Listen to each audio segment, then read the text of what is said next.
sekalian yang kami hormati, umat Islam ini memang biasa ramai. Ramainya umat Islam itu selalu disebabkan oleh dua hal. Kalau nggak salah paham, pahamnya salah. Selalu itu aja. Kalau nggak salah paham, ya pahamnya salah. Saya ingin menegaskan di sini, yang namanya teks apapun itu bebas tafsir, bebas makna. Yang namanya Al-Quran, yang paling sah untuk menafsirkan, yang paling tahu tentang Al-Quran itu sendiri adalah Allah Subhanahu wa Ta'ala dan Rasul, bukan Majelis Ulama Indonesia, bukan Ahmad Dhani, bukan Daniel Simanjuntak, bukan juga saya maupun sama Hamka Haq, bukan itu. Al-haqqu min rabbik, kebenaran itu hanya datang dari Allah Subhanahu wa Ta'ala. Itu adalah ilmu tafsir. Yang paling tahu tentang teks ya orang yang membuat teks itu sendiri. Dalam ilmu sastra, Mas Fadli senior saya di UI, ada namanya proses kreatif. Yang paling tahu tentang makna puisinya Taufik Ismail, ya Taufik Ismail. Bukan kita menerjemahkan seakan-akan. Karena itu kiai-kiai saya, guru-guru saya, ulama-ulama saya dulu, ketika memaknai Al-Quran saya ngaji, tidak pernah mengklaim dirinya paling benar. Selalu ditutup dengan satu kalimat, Wallahu a'lamu bimuradihi, bahwa hanya Allah lah sesungguhnya yang paling tahu tentang maknanya, bukan orang lain.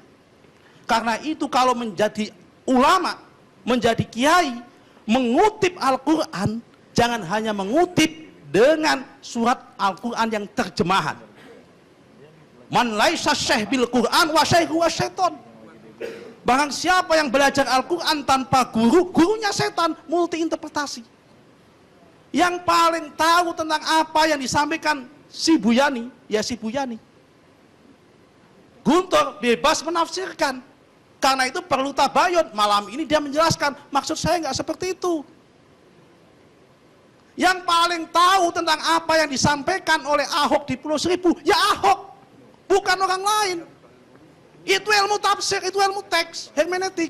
Karena itu dia tabayun. Dia menjelaskan, dia minta maaf, saya tidak pernah bermaksud menyakiti umat Islam, saya tidak bermaksud mengakukan seperti itu dilakukan. Pertanyaan saya, saudara saya Nasir Jamil tadi mengatakan perlu tabayun. Majelis Ulama Indonesia hari ini membuat keterangan itu yang katanya dijadikan lisensi. Apakah sudah melakukan tabayun, datang kepada Ahok atau memanggil Ahok? Maksudnya seperti itu. Tabayun itu harus memanggil orangnya, bukan berpendapat sendiri. Itu tabayun. Bukan berpendapat sendiri, itu tabayun. Ini saya sampaikan dengan kebenaran. Untuk membuktikan apa yang saya sampaikan, saya ingin mengutip sebuah hadis Nabi. Nabi pernah mengatakan, khairul quruni qarni, summal ladzina yalunahum, summal ladzina yalunahum, summal ladzina yalunahum. Sebaik-baiknya masaku pada masa Nabi Muhammad. Setelah itu masa sahabat. Setelah itu masa sahabat Bani Umayyah. Setelah itu masa sahabat Bani Abbasiyah. Setelah itu masa ulama dan sebagainya sampai sekarang. Ini adalah mana derajat kebaikan. Saya ingin bertanya, sejarah membuktikan Pak Karni tidak ngarang. Pada abad Bani Abbasiyah, Khalifah Abbasiyah ke-16, Sultan Khalifah Al-Mu'tadid Billah pernah mengangkat seorang gubernur namanya Umar bin Yusuf, seorang Kristen taat, menjadi gubernur di Al-Anbar, Irak. Apakah di waktu itu tidak ada surat Al-Maidah 51 pada zaman itu?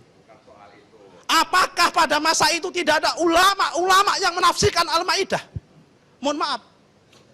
Apakah ulama-ulama yang pada masa itu kalah soleh, kalah alim dengan ulama-ulama hari ini?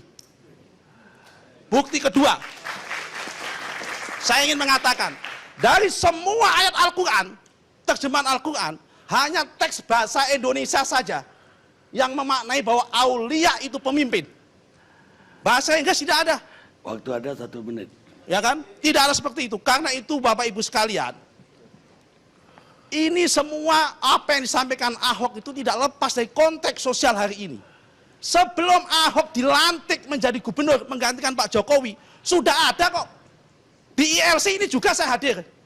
Yang mengatakan menolak Ahok jadi gubernur pada saat itu. Karena juga dengan ayat ini juga. Dan bahkan kemudian membuat gubernur tandingan.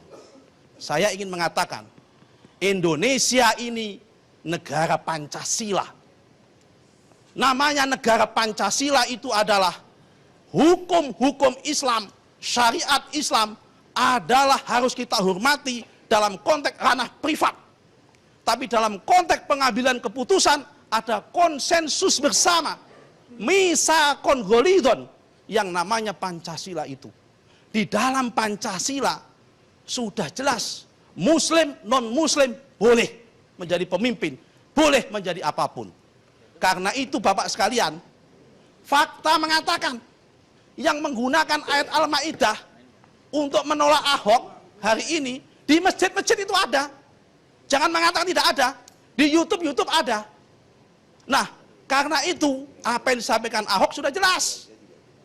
Dia menyampaikan tabayun bahwa apa yang disampaikan itu tidak bermaksud melecehkan maupun menistakan Al-Quran, apalagi umat Islam, apalagi agama Islam. Tidak bermaksud seperti itu. Itu jelas.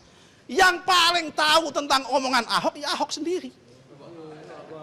Yang paling tahu tentang Al-Quran, yang paling tahu tentang Al-Quran, ya Allah Subhanahu wa Ta'ala. Ya, itu udah yang ada. paling tahu tentang si Buyani, ya si Buyani itu sendiri. Itu udah ada sebutkan tadi. Oke, karena itu sekalian, kalau kita ingin berpolitik sebagai negara Pancasila, ayo kita sepakat bersama-sama malam ini, hentikan penggunaan ayat-ayat untuk politik.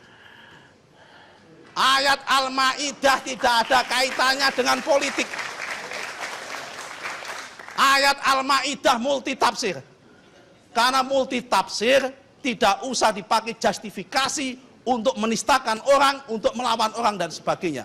Kita kembalikan cita-cita besar kita sebagai bangsa Indonesia. Mendirikan negara ini susah.